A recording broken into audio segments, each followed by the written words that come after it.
me at Cello, Cello. You had me at Cello. You had me at Cello. Oh, you had me at Cello. Hey, look at the time, 5 o'clock on a Friday again. With me this week is Aurora Figard, current UW Whitewater student. How are you doing today, Aurora? I'm good. How are you? Great, great. I'm looking forward to this. Um, it's fun to do a mix of just cellists from around the country, around the world, and then some alumni and some current students. And I'm looking forward to visiting with you for a variety of reasons. And one of them is you are another person who loves the cello enough that there's no way you're going to ever stop playing it, but don't feel like you have to pursue it as a vocation. So, by way of setup, then, if you'd tell about your how you got started with the cello, and then how at a particular point you decided, yeah, I want to keep music in my life, but I want to pursue a different field. Okay. Well, I started in fourth grade, like most people do. Um, I guess it was just a lot of, I heard about the orchestra and they're like, oh, in fourth grade, you could try out music instruments. So did the whole spiel of that. I also think I joined because growing up, my parents would always play like classical music when we would go to bed. And I always just loved listening to the music. I'm like, oh, it'd be so cool to play in that. And so when fourth grade hit, that's kind of how it happened. I was originally going to be a violin player, and I tried out the violin. I said, I don't want to stand to play.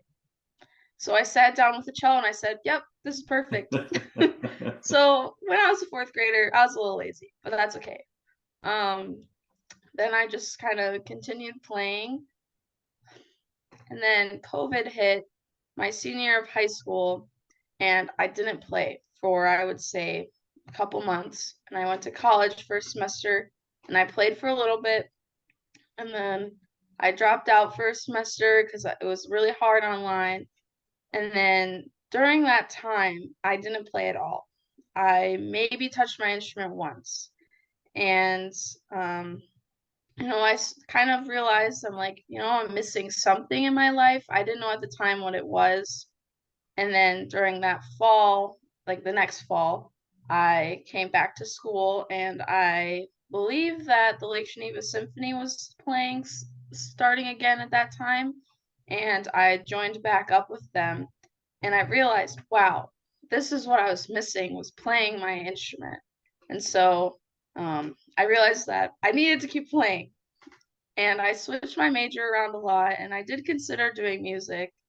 And I think I just kind of realized to myself, I'm like, I don't want to play all the time. Like, I just couldn't do that. That was too much. I needed something as a break, which is what music is for me. It's like my little relaxing break time from real life. So now I'm an environmental science major. As you can see, I have lots of maps in my room. So I'm a little bit of a nerd for that. But yeah, that's how I'm playing still. Excellent, excellent. And well, I'm kind of curious there too, because where did you discover your passion for environmental science? Well, I would say I've always been someone that's liked being outside in the nature, and I've always been like concerned about it. Um, I took an introductory class during, I don't know, like my second year, during school, and I just fell in love with it. I thought it was really interesting, and we watch the news and we see that the world's kind of going to crap a little bit for the environment, and just like seeing it in general, like outside or whatever. I'm just like, I want to make a difference. And so, yeah, All right. wasn't really like a big, like, wow, this is what I'm going to do. It's just kind of came to me, I guess. All right. All right. Let's see. And then as far as cello goes, yeah, you mentioned Lake Geneva Symphony, and you're originally from Lake Geneva. Yeah. Um, just a couple other things I want to point out for the viewer. I'd say it seems that of the many wonderful qualities of the cello. You're drawn to the sweetness of the sound. Is that fair to say? Yeah, I would say so. I like the sweet part of it. Yeah, yeah. And there's so much of what's written for us where we get to bring that out as much as we care to, as much as we want. Yeah. And then another thing, again, for the sake of viewers, you have a lot, I'd say, going on for you in your cello playing, and I think that. For example, it's funny because you talk about cello as kind of your a break, and yet you're not at all afraid to put in hard work. Some people for a break would be something just kind of like where they don't have to also feel like they're Yeah. working. But for example, you are not at all afraid of higher positions. I don't think you ever have been. First movement Elgar cello concerto. Okay. Yeah. Oh, the pitch is there a little bit higher. Okay. And it's kind of funny because there are definitely string players who get to a particular comfort level, either just in first position or something, or the lower four, and have a certain trepidation about going up into the for us the next clef or two. So I'm just kind of wondering, do you have any words of your words of wisdom or your attitude towards higher playing that you might share? I don't know if it's necessarily like words of wisdom, but I guess like how I got comfortable doing it was just because like for LGSO, I joined when I was in high school and it was a challenge for me because we were playing lots of music and there was parts that were really high and I was like, "Oh my God, what do I do?" So, um like during lessons, we would try to figure it out and it's just hard and I came to Whitewater, started lessons with you and I knew that I needed to learn how to play high, so I wanted to challenge myself. I mean, I still have like obviously like some scariness when I first see a sheet of music. I'm like, "Oh my gosh, it's so high." But I feel like once you look at the music and you get a good fingering pattern, like it's not that scary. You just have to like put in the work for it and all of a sudden you're like, "Wow, I can do this now. I couldn't do this a few months ago." So I think it's like a good challenge, but it's also kind of exciting when you like feel like you've got it. Even if it's out of tune, you're still working on it. I feel like it's still like something fun. It's something new. Instead of getting bored and you're like, "Wow, I'm still playing in fourth position." Like there's so many cool things you can do once you learn how to play in thumb position, even if it's just on one string or you slowly start going across other strings. I don't know. I just think Yeah, it's like a fun little challenge. It makes it yeah, exciting. very nice. Yeah, it does open up tons more repertoire, and Mm, and it's good ear training too, isn't it? yes, Yeah. All right, very nice. Now, you recently got elected president of the UW Whitewater Cello Club, I and did. you've got some neat plans for the coming year. Talk about those a little bit, if you would. Okay. Well, first of all, this club is very dear to me just because I think that for this upcoming school year, it's really going to get off the ground and start moving. But I also think it's a fun way for all of us cello players, whether they're in the orchestra at Whitewater or not, to just be among other cello players and like getting to see other aspects. Because there's a few of us that aren't music majors at all, and we're all like, wow, like this is cool. Like we're in a group and we're all with other cellos that are so good. So I think it's cool that way. But this year I really want to do more of like a community outreach. So um talking to like my high school and some few other students' high schools, seeing if during like solo and ensemble, if they need help during doing just like door running or just giving back to our high schools that, we took lessons from and we learned so much just like during our high school and elementary, middle school years. It's really important to give back that way. So I want to do that. Another thing I want to do is like once a month doing like a cello lesson day or like meeting, whatever, where anyone in the school or community, if they hear about it, like maybe like an hour like block, we'll give people an opportunity to come in. They don't have to have touched the cello at all, but like getting a lesson, just like having an opportunity for students who are music majors to teach people that have never played, or if there's music majors that, you know, that for their tech classes they have to learn the cello, but they only get a few like days with it. Well, they come in once a month with all of us. It gives them an opportunity to learn too. So I want to do that. And then a few other things are just like kind of for fun, doing like cello club dinners or doing like some study nights, movie nights, but just like getting a good community with all of us players, but also other people that are on the campus as well. Excellent. Outstanding. Well, I'm very excited about it. Yeah, it's fun to see even just the photos of you all just having a lot of fun as a studio and with your instruments. And yeah, it's I don't know, there can be such a difference in the climate in various studios at various universities between kind of just a really competitive, ooh, that person does something better, you know what I mean, versus a very supportive, hey, I really like that person's approach to this or that, I'm going to go ask them how they do it. And you all just are totally mutually supportive. Yeah, that's one of my favorite things about our studio is that we're all very supportive of each other. Like when we do like our practice juries, it's always terrifying, but then as soon as we're done, everyone's like, "Oh my gosh, this was so good." And you're like, "Wow, I didn't even know it was that good." Like we're all very supportive. And I think like even though like we know that there's some people that do other things better, it's not like, oh, I'm never going to be that way. Like you said, we can go up to them like, hey, how did you do that? And it makes us want to be better rather than like being torn down and be like, I'm never playing again. Like it's just a good time. Great. Outstanding. All right. And you mentioning giving back to area schools, that can kind of be a segue here, because the second half of these where I interview current students is you asking me some things from the FAQ. Sometimes just throughout the year, I get things, I mean, not infrequently through the website questions, but May stands out because as soon as we're done with finals, I've already got easily a dozen schools lined up. I'm going to one even later, a couple more this week before June hits, just at the very tail end of their semester.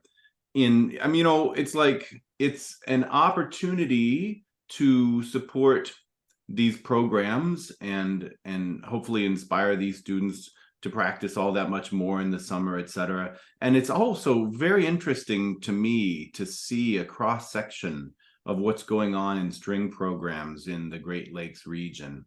But at any rate, there's maybe a little bit too much of a context. But I think these next questions are ones that all of which I've gotten in the past couple weeks of school visits. So go ahead.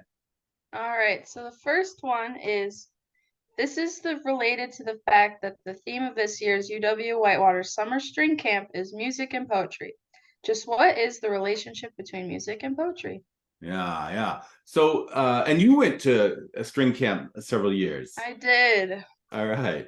Let's see. Leanne Kelso was the person, gosh, it's been at least a dozen years ago that she had the great idea. She has a lot of great ideas, no doubt about it. And one of them, she said, we should have a theme for each year to help each of the years kind of have a little bit of a different feel to it for programming and everything. And frankly, for us faculty too, they don't all blur together quite as much. So yes, this year's is the first time we're doing music and poetry. There's lots of things that the theme can be. But in some cases, like in this case, we're going, wow, why did we wait so long to do this one? Because it's a really great fit.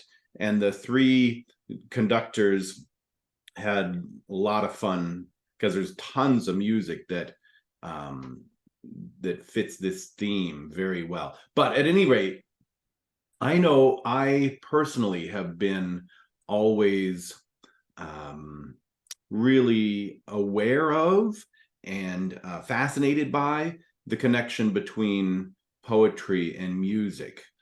For one thing, among the earliest forms of music theory, people named Burmeister and Bernard, for example. We're talking as far back as the beginning of the Baroque period, when there's not, I mean, some of the things that we take for granted as types of music theory, like Roman numerals or something, they were a couple hundred years more in coming.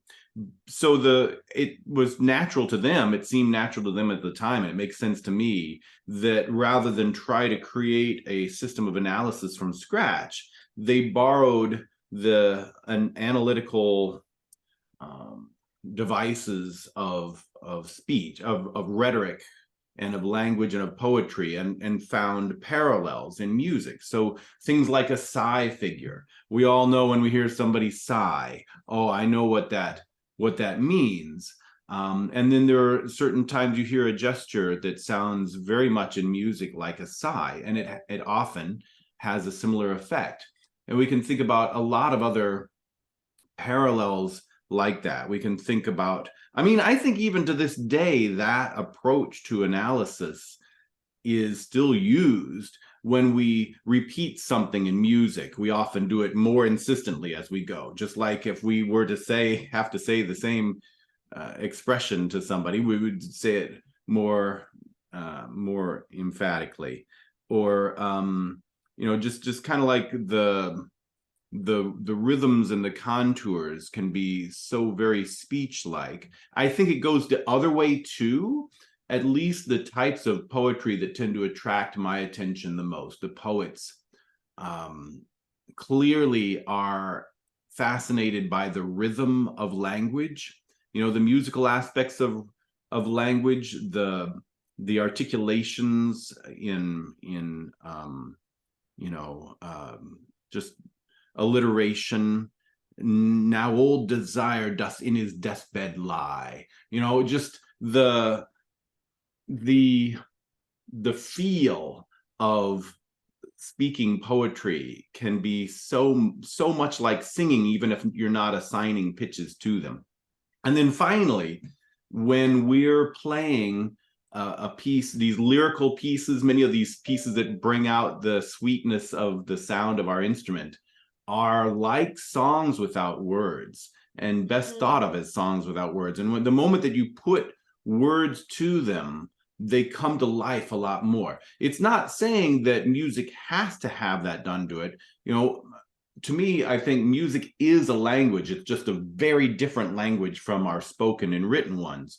But most everybody, even people who are very natural in their approach to music, is better at their spoken and written language, native language. So why not use that as a tool, where when we're speaking, we're clearly thinking meaning first. So if you transfer that over to music, your melodic lines just pop a lot more and seem a lot less etude-y.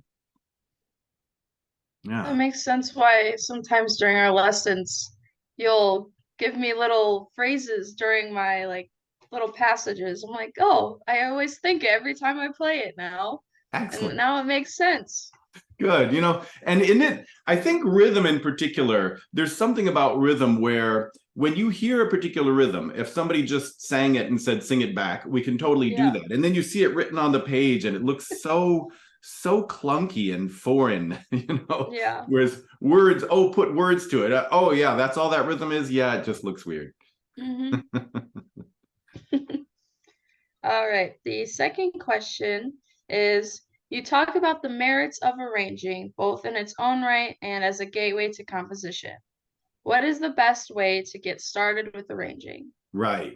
So, I mean, clearly in a couple of these cases, I've taken more than one question and put them together. So, for example, I think in Watertown, well, don't need too much background on how these various things come up, but there's often occasion for me to ask the students, do any of you compose? And some hands go up, Mm-hmm. or arrange. And some of them either, I don't know, I get varied responses. In some cases I get hands up for both, and in other cases it leads people to follow up questions about, well, what's the difference, or how do you get started in one or the other. But I do find that, there's the kind of the traditional saying of two kinds of students: the ones who, the moment they're introduced to the idea that they too can compose, well, that's all they need to hear, and they're off and running, and they've got ideas, and they're putting them down on paper or electronically, and there they go. And then other students who kind of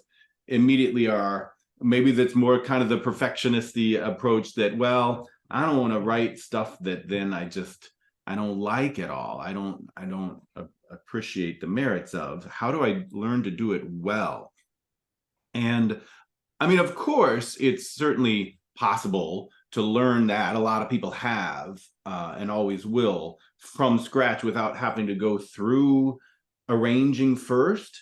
But I think that for some people, arranging can be a real effective way to kind of like get more comfortable with the nuts and bolts of composition. And in the meantime, you're also creating very useful things. There'll be times where, once you can arrange, you'll just hear something and you go, oh, that would sound really cool for my string quartet. And there you go. So, and quite frankly, I think that there's a number of aspects of music theory which it's very useful for all musicians to understand, but just to learn them from a book, oh, that's how this transposition works, or something. But when you're doing it, when you're applying it, it's much, much more engaging, I think. So basically, what I like to encourage them all to do is think in terms of, as soon as they get comfortable with the ranges of each of the instruments, and just even doing this, I think probably one of the oldest ways is to compose at a piano, or arrange things at a piano and then assign parts, rather than having to always be visualizing alto clef, for example, if alto clef is a native to you. But you look at that grand staff, and you can visualize how basically the cello is going to be a ledger line or two on either side of the bass clef. And our second violin part is going to be a couple ledger lines on either side of the treble clef. And then the viola is going to be, just over the halfway point down the bass clef, and just over the halfway point in the treble clef. So it's kind of like the center of the grand staff.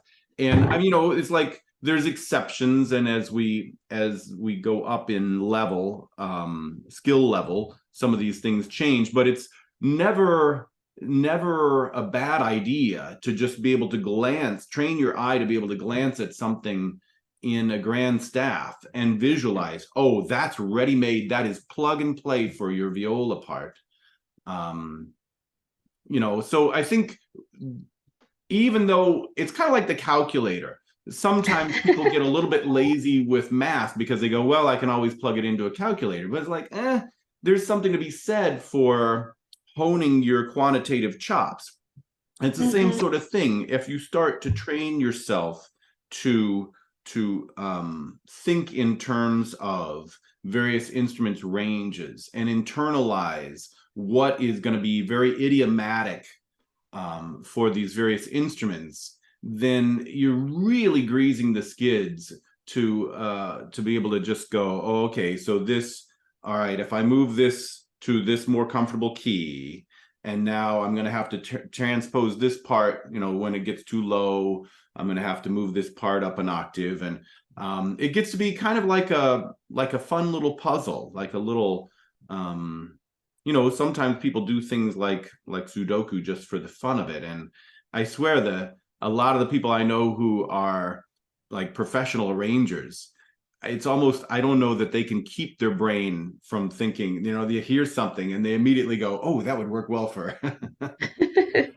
So anyway, I think looking at a lot of scores, reading a lot of scores, and then getting really comfortable with the instrument ranges, and then the fear factor of just trying it out for yourself and arranging something for you and your buddies goes way, way, way down. All right. The last question is, you have 22 multi-movement works to learn this summer in preparation for the 2024-2025 season. That's a lot, Mr. Whitcomb. Yeah. And then, how do you go about learning all that repertoire?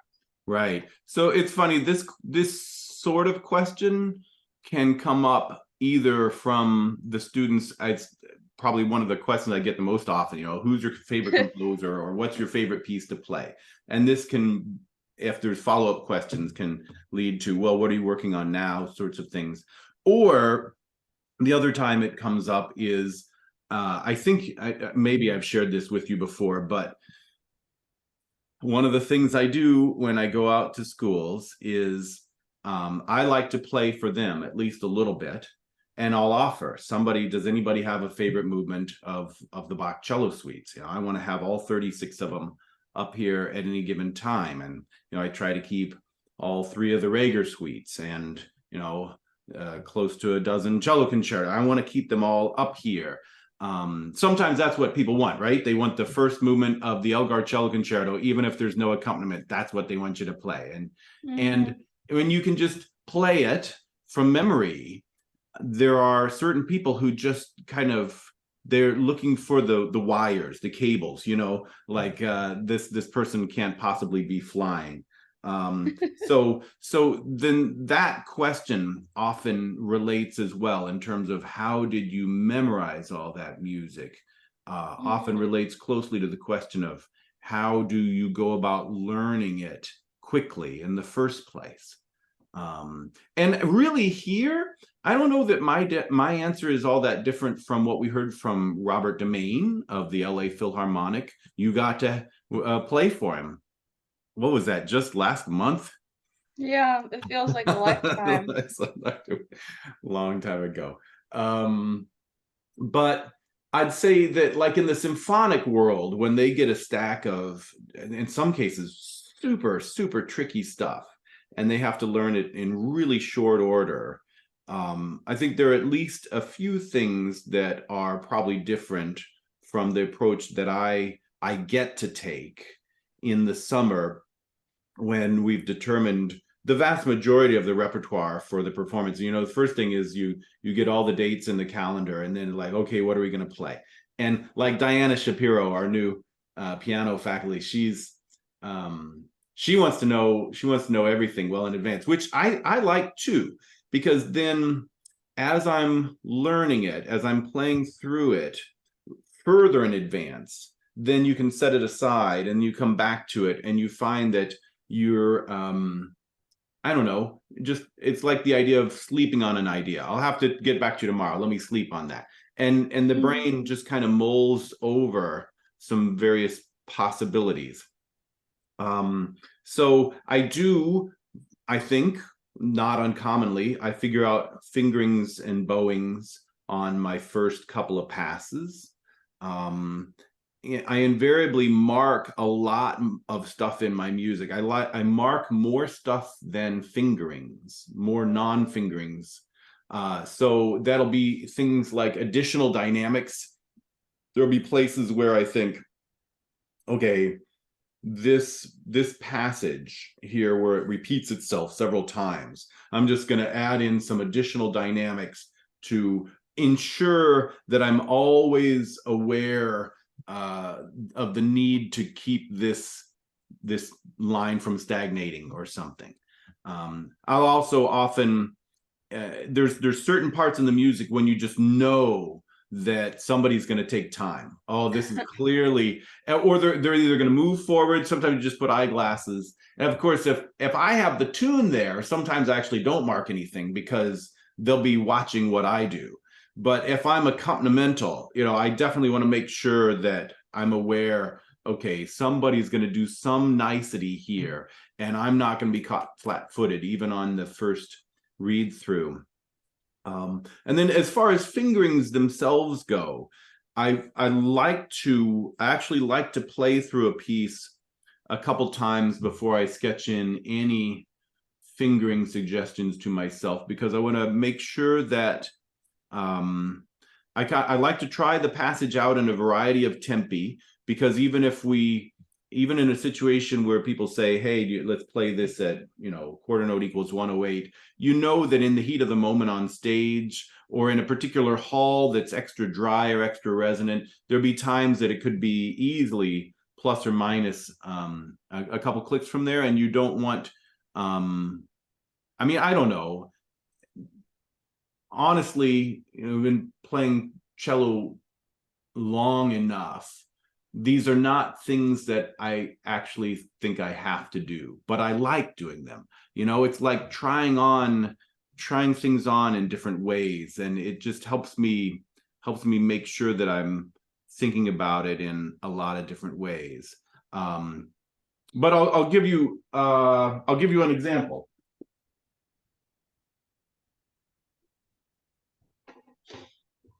Actually, just yesterday, got to get out several of these things and take a look at them. So, for example, for the Grieg Sonata, I don't know if you know the Grieg Sonata. It has some. I've heard of it.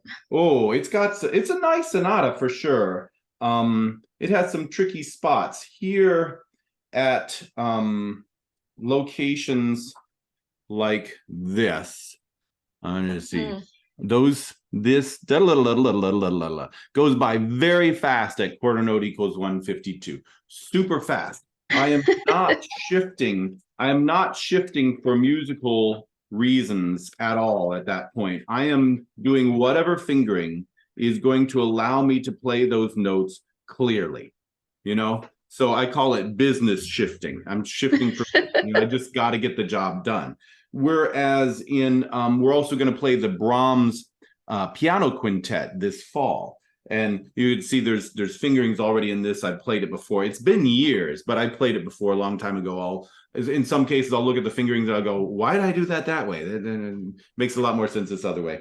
But here, check out a passage. Brahms, we know how chromatic Brahms can be, for example.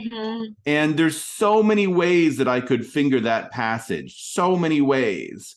And or another good example is just even a couple lines lower. At some point, I'm going to cross strings, but wherever I do is going to affect the color.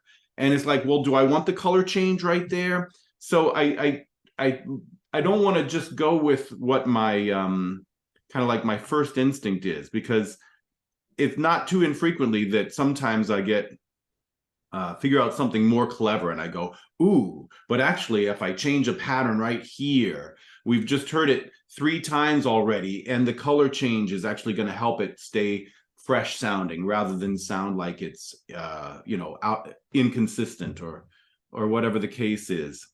But basically, and this is kind of to the gist of the center of your question that you're asking there from the FAQ, the thing that allows one to be able to go through piece after piece and turn them from I've never seen this piece before in my life to where it sounds like you've known it all your life is knowing your scales and arpeggios in all keys at every tempo, just inside and out. There are just times I look at a passage and my fingers just do it because they've done every possible pattern so many times. That's so helpful to have practiced in your warm-up routine every type of scale, broken thirds and scales and double stops and yada yada yada yada, all of it that you find in all those method books. Just so much time invested in that. You're basically investing in all of these pieces that you learn in the future. So that, I know there was a second thing. Well, yeah. And then the other thing is, and then lots of practice. over the years, if I were to be, I know some people I love very dearly, some people whose musicality I respect immensely, who are of the type that will fully say that they need that next performance on the calendar to keep them practicing at full capacity. And I'm not one of those. I actually enjoy the process of practicing. If I had nothing on the calendar for next year, it would not change the rate at which I get out my instruments and practice them. But the point is not that so much as how much time do you spend with your instrument in your hand, and even when it's not in your hand, that you're still thinking about applications of music. You're still thinking about just the even your body awareness when you do other things that other people maybe think aren't related to music, but you still see the connection, or when you're hearing poetry or dance or theater or anything, and you're still thinking about interpretive applications to a piece that you just committed to play this coming year. It never stops. Don't turn off the part of the brain that just voraciously wants to keep acquiring more and more of these great masterpieces. Really. I did have a quick question. So, you were saying something along the lines of when you're marking a piece that you're learning, that you're like, oh, I'm the accompaniment part. I might know someone's going to be playing here. Do you know that because you just know the piece, or do you know that because you like to play with a recording, or you listen to a recording beforehand of the other That's a instruments? good question. That's a very good question. I have to say, just like you've been hearing classical music since you were little, I listen to a lot of classical music. There's a zillion pieces out there. So there's nobody who's heard everything that's been written, of course. But at the same Yeah. time, when you routinely listen to as much additional music as you can, it does make it likely that that I've heard, the pieces that we're planning to play before. Once we decide on a piece, I don't like to listen to it. I don't want to listen to it. Again, I played with musicians who will go and intentionally hear a whole bunch of different interpretations. I would rather just interact in my mind with the composer through the notes that they wrote on the score. Of course, that's not the whole story. Just like a Shakespeare play, is far from all of the stage directions or meaning or nuance, et cetera, but you try to put yourself in the shoes of why did this person write this? What were they getting at and everything? And I feel I prefer to do that by not listening to other recordings. But even if it's a piece that I haven't heard before, you just I've just been playing cello a long time, and I've been studying music theory a long time, so things like in arranging, you just get to where you can see, oh, this to me looks like a melody, and then 4 bars in, this becomes a counter melody. I'll bet I'm harmonizing. I'll bet now the clarinet has it, and I'm in thirds with the clarinet. And then of course it's very easy to spot, obviously, accompanimental material. But included in those sorts of markings are times when I know, for example, that certain figures tend to stick out in the texture. So when a composer has us doing tremolo, it can be too thick, it can be too much, when there's suddenly a switch to an A string, the A string can get too bright. If we're trying to keep the darker sound, if we came up through the D string and we want to keep that sound, but for whatever reason it's not feasible to go up the D, and just all sorts of things. I feel like if I mark in the music all of the sorts of stage directions, if you will, that I think might come in handy, I generally don't tend to later think, oh wow, that was a waste of time, or now those markings are distracting, or whatever, and but also to grab a score of the whole thing and take other people's parts and write in additional cues, so that now even if you're counting and they're counting slightly differently and they take a little bit of license, you still make the handoff between parts just as smooth as can be. Audiences, they recognize that, they appreciate that. Yeah. So you just take like the music, like when you meet with your like quartet or something and you look at their music, or do you mean like when you look at their like the score? Yeah. So a lot of what we're playing, I'd have to say for this coming year, a good 3/4 is in the public domain. So just like to go on IMSLP and just, I mean, I don't tend to do it that often, but I like to do it at least once with every piece that I go on, and it's even then you look at the score, and of course it's tempting for our eye just to go to our part. It's like, no, I don't need to see my part. I've got my part. I need to look at what everybody else is doing. And it's highly recommend that, because the story that the score tells is so often so much more informative, as you see, oh, okay, the reason why I start repeating this figure is because the pianist is about to start developing it. Oh, I see, I dovetail with this person is why my articulation starts to change or something. I mean, it's like it seems at times when you're just trusting the composer's markings on the page and you're like, well, okay, it says to do this now, I'm going to do it. Even if you do it very convincingly, if you don't believe it, it's like if you don't understand the logic of it, it still feels a little bit like you're just the parrot in the cage saying things that you're supposed to say. Yeah. I like All that. right.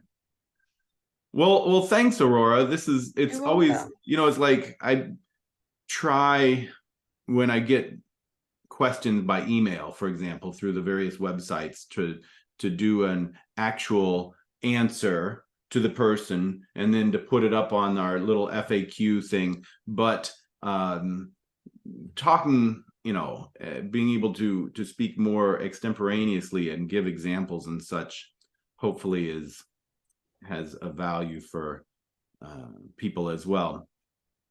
I think so. All It's nice to right. hear it verbally sometimes. Excellent. Yeah, and it's different. So happy practicing between now and late June, when we have our string camp. That's going to be fun. 3 orchestras of music and poetry. And I'm excited. week. Excellent. Yeah, because it's your first time as a counselor. Yes. All right. Yeah. Well, But I have lots of experience as the yes, you do. camper, Yes, you so do. it's hopefully gonna be fine. Terrific. Oh yeah. Oh, it absolutely will be, and I'm glad you're on board. Me too. Okay. Me too. Okay. Well, everybody, take care. Happy practicing all week, and let's meet back at 5 o'clock next Friday. Bye-bye. You had me at Cello, Cello. You had me at Cello. You had me at Cello. Oh, you had me at Cello. Playing the cello has so